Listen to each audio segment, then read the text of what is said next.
مساء الخير عزيزي الفنان، أهلا بيك في فيديو جديد. معاك محمد صلاح، أهلا بيك مرة تانية في سكتش جديد. انقطعنا شوية الفترة اللي فاتت دي بسبب شوية ضغط عندي في الشغل، لكن رجعنا مرة تانية. قررت إن أنا أرجع المرة دي كده بفيديو.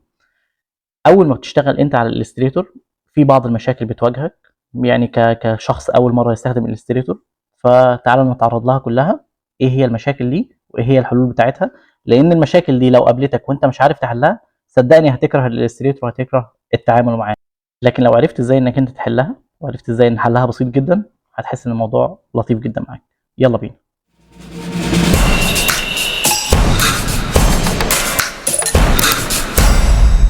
اولا هي فكره الكتابه المعكوسه. يعني احنا دلوقتي لو جبنا الاداه بتاعت الكتابه دي وجينا نكتب بيها او كده، الموضوع ده احيانا بيحصل معاك في الكتابه العربيه.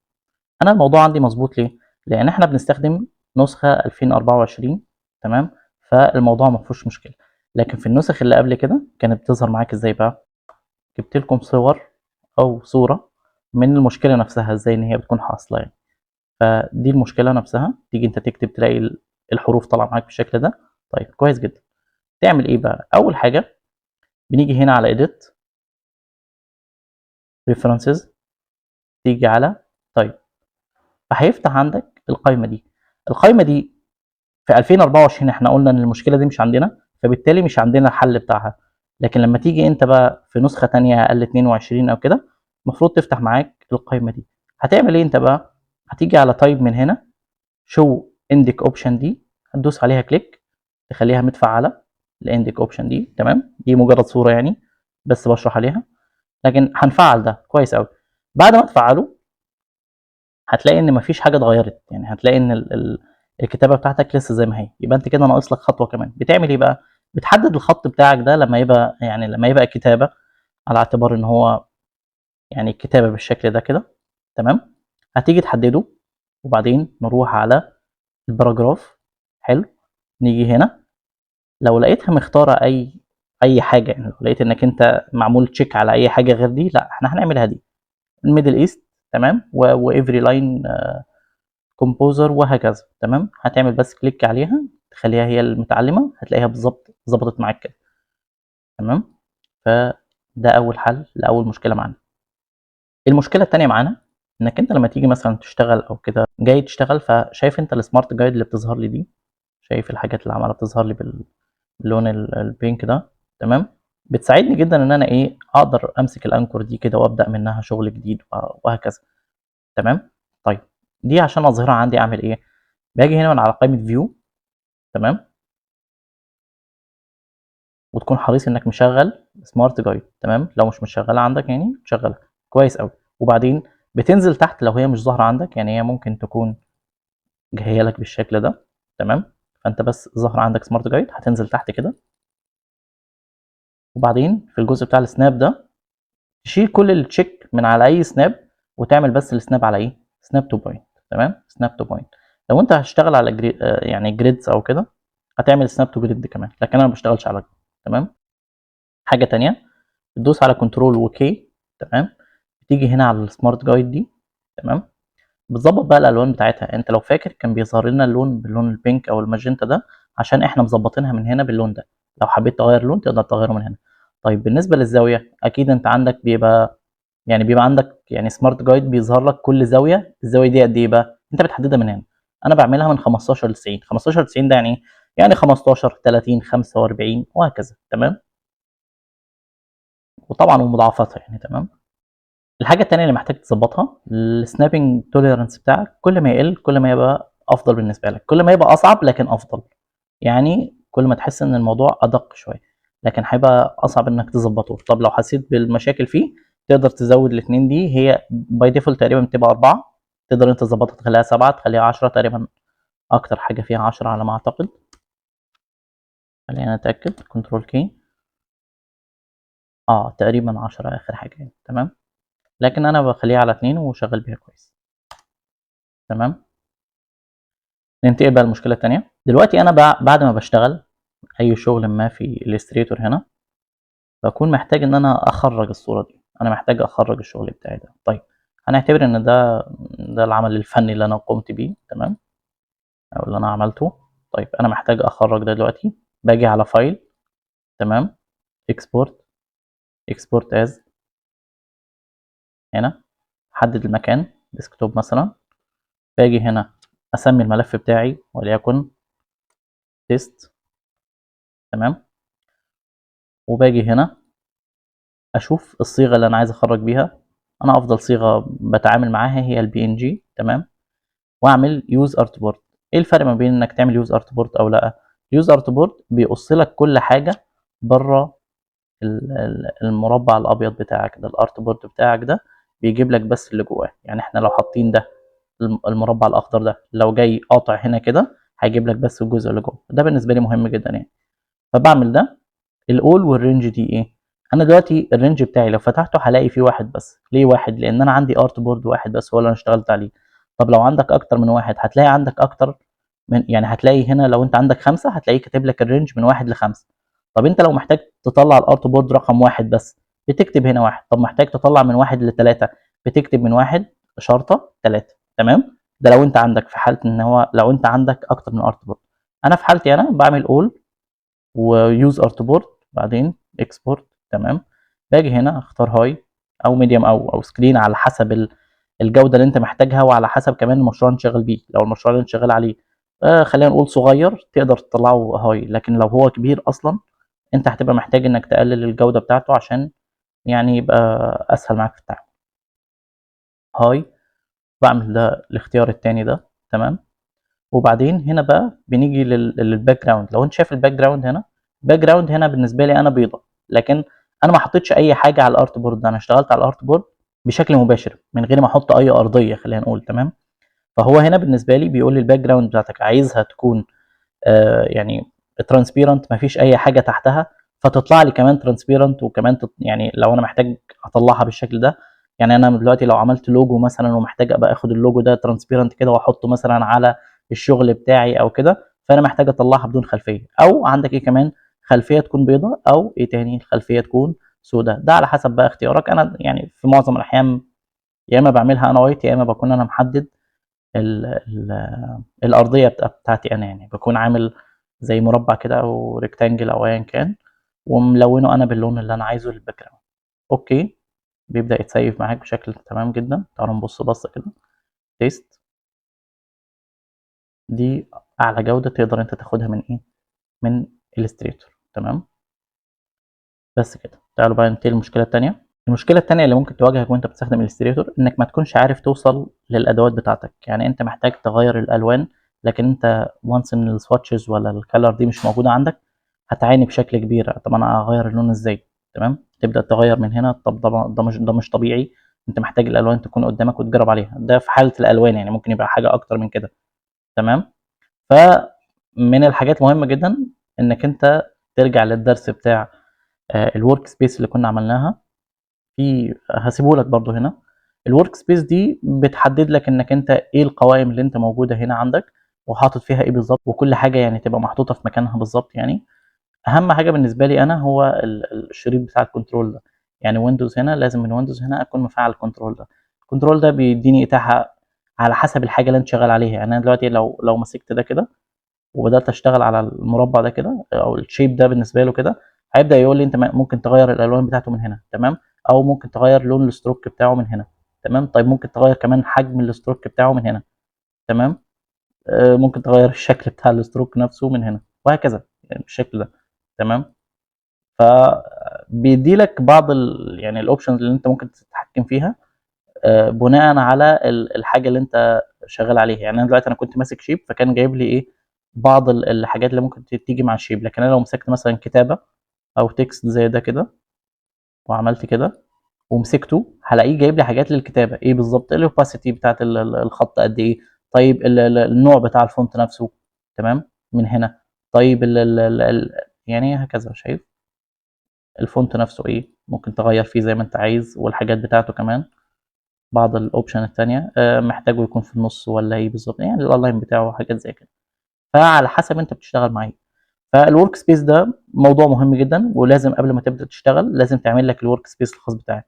هتعرف ده ازاي؟ من الفيديو اللي انا هسيبه لك هنا، ولازم ترجع له وتشوفه بشكل كويس وتبدا انت تعمل الورك سبيس الخاصه بك. طيب المشكلة اللي بعد كده اللي ممكن تواجهني وأنا باشتغل الإليستريتور هي التعامل مع الصور. دلوقتي أنا الصورة دي أخدتها drag وdrop عادي، خدتها ونزلتها هنا.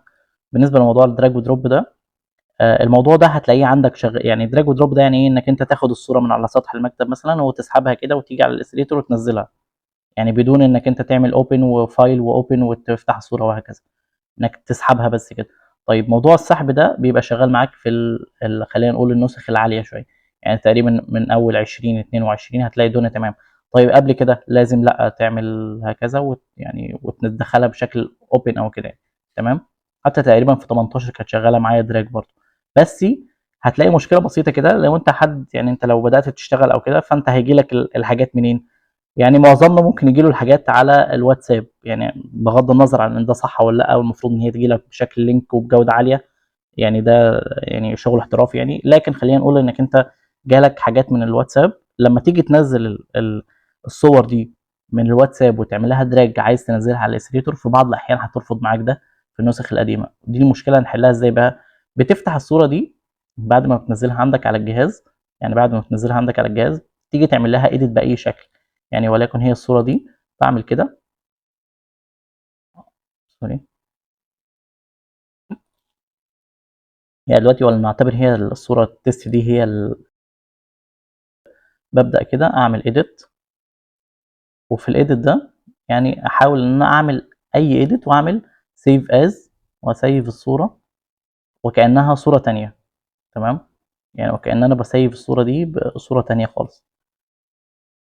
في الحالة دي بقى عندي نسختين، النسخة دي اللي أنا جايبها مباشر من الواتساب، لكن النسخة دي اللي أنا عملت لها save. النسخة دي هتشتغل معاك drag وdrop عادي، تمام، لمّا تيجي كده وتسحبها هتشتغل معاك عادي، لكن التانية ما كانتش هتشتغل معاك، تمام.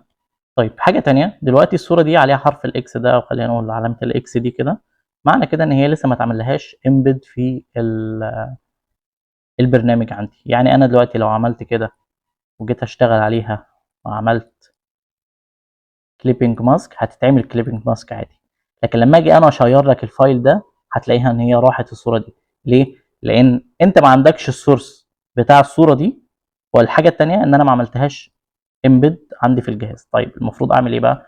أنا أول ما أنزّل الصورة بتاعتي والاقي عليها حرف الإكس ده، باروح جاي هنا وعامل embed كده، تمام. الصورة دي دلوقتي موجودة عندي على الجهاز، بقت موجودة ومتحمّلة على الحجم أو المساحة بتاعة الفايل بتاعي الAI نفسه، تمام، فأنا أقدر أشتغل بيها وهي بالشكل ده. في نفس الوقت تقدر إيه تعمل برضه clipping mask ليها وتعمل كل الشغل فيها عادي. دلوقتي أنا لو سيّفت الفايل ده وبعته لك أو أي شخص تاني وأنت ما عندكش الصورة دي هتلاقيها موجودة عندك برضه، فدي حاجة مهمة جدًا. طبعًا حاجة تانية يعني بتبقى برضه مهمة جدًا، لو إحنا قُلنا الصورة دي بتاعة الtest اللي إحنا جبناها دي، لو دخّلناها كده، الصورة دي raster. في بعض الأحيان بتكون الناس محتاجة تحوّل الraster ده لvector، ما بتنفعش معايا في كل الأحيان أو ما بتبقاش هي النتيجة اللي أنا محتاجها في كل الأحيان، لكن في بعض الأحيان بتنفع بشكل كبير. لو عندك الصورة جودتها عالية وكده، أول حاجة أنت هتعمل embed للصورة دي، بعدين هتيجي على image trace من هنا دي. image trace ده موجود عندك تقريبًا من أول نسخة 18 فما فوق، يعني فموجود الأمور تمام يعني. تعمل expand وبعدين ungroup. إيه اللي حصل؟ أنا بقى عندي ده من صورة بقت shape، من صورة بقت عندي shape وأقدر أغيّر لونها كمان وهكذا. لكن المشكلة فين بقى؟ إن أنا لمّا باقرّب شوية هنا الأمور ضابطة معايا شوية في موضوع الimage trace. ليه؟ لإن إحنا مطلّعين الصورة دي من على الillustrator بجودة كويسة، لكن لو جِبنا صورة من على الإنترنت مثلًا وعملنا لها نفس الموضوع ده مش هتبقى بنفس الجودة دي. أنت دلوقتي اتحوّل معاك من الصورة لvector، ده ممكن أنت تحتاجه في بعض الأحيان، عندك logo عايز حاجة تدخّلها وتعمل لها image trace. طيب الحاجة اللي بعد كده خلّينا نقول اسمها الhot keys أو الsmart keys في البرنامج. بمعنى إيه؟ بمعنى إنّك أنت أي برنامج عندك فيه خلّينا نقول smart keys كده زي الcontrol الalt والshift والمسطرة، تمام، أو الspace بتاعتي. لو أنا جيت هنا كده خدت الshape ده، لو دوست alt وبدأت أتحرّك هيبدأ يتغيّر معايا. شايف الalt بتعمل إيه؟ طيب لو دوست control وبدأت أتحرّك هيدّيني effect تاني خالص مختلف، تمام. طيب لو دوست سبيس هيبدأ يخليني اقدر احرك الشكل ده من مكانه وانا جوه الشكل، وانا جوه الامر نفسه. تمام. طيب الشيفت، شايف بيبدأ يخليها لي بدل ما هي معوجة كده بالشكل ده، لا لو دوست شيفت بيظبطها لي. تمام. فالكنترول بيعمل حاجة، الالت بيعمل حاجة تانية. تمام.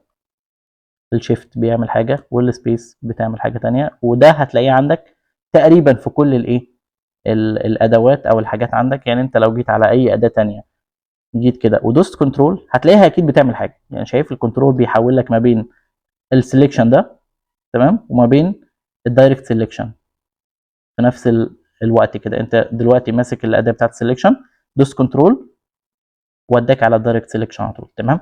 لو دوست الت تقدر، لو انا عملت كده كده مسكتها ودوست الت، في الحاله دي هعمل ايه؟ يقدر يخليني اخد كوبي من الشكل. تمام. وهكذا. فدايما بتدي لك مميزات اضافيه للاداه. شيفت، كنترول، الت، وسبيس.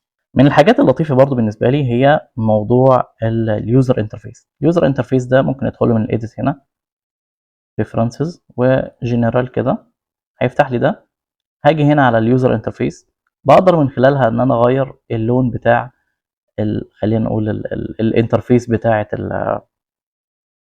الستريتور عندي. انا بصراحه برتاح في الحاجات الغامقه، عشان حتى انت لو قعدت عليها فتره كبيره او كده، اللون الابيض شويه بيكون متعب بالنسبه لك، فالاسود بالنسبه لي مناسب جدا. دوس اوكي. تمام. وبعد كده هننتقل لموضوع تاني وهو الاوتو سيف، من نفس البريفرنسز اللي احنا بندخل ليها دي، او ممكن تدوس الاختصار بتاعها كنترول كي. تمام. تفتح لك على طول. هاجي على فين بقى؟ هاجي على الفايل هاندلنج ده، اجي هنا اختار المده بتاعتي، الفايل بتاعي يسيف كل قد ايه، افعل اوتوماتيك سيف ولا لا. طيب هيسيف فين؟ ببدا انا من هنا التشويس واختار المكان اللي هيسيف فيه.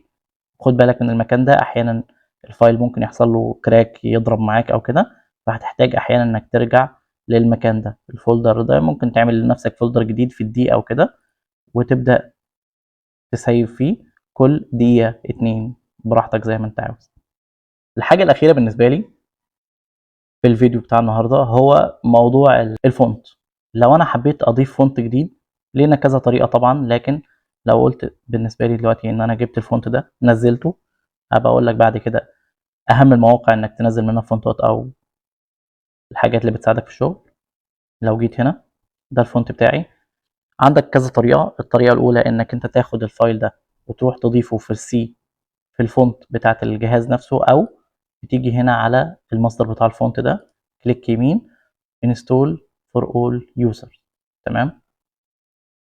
الفونت ده دلوقتي مش عندي، لكن انا دلوقتي لو خدت الاسم بتاعه ده عشان اكد لك ان هو اتضاف،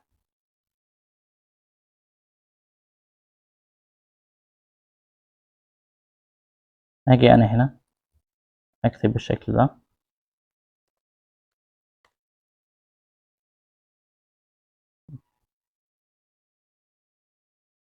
اعمل سيلكت للخط ده واكتب هنا كوتون. بالظبط، ده الفونت اللي انا لسه منزله.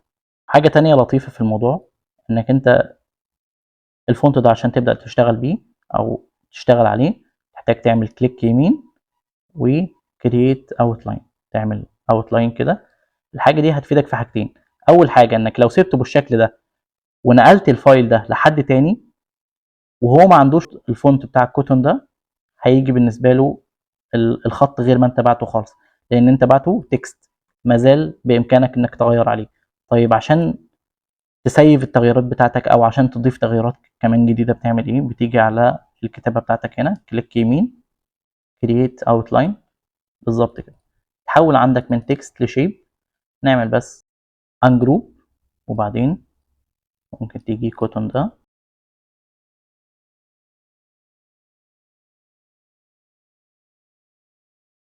وتبدا في الحاله دي انك تغير فيها زي ما انت عاوز. تاخد الشيب بيلدر تول دي وتبدا تغير اللون وتعمل ليها الوان بالشكل ده.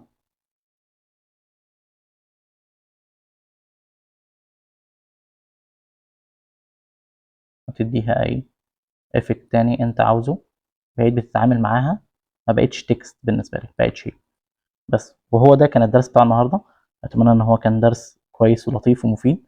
ان شاء الله استنونا في دروس تانية بعد كده، هستنى رايكم في التعليقات. شكرا، مع السلامه.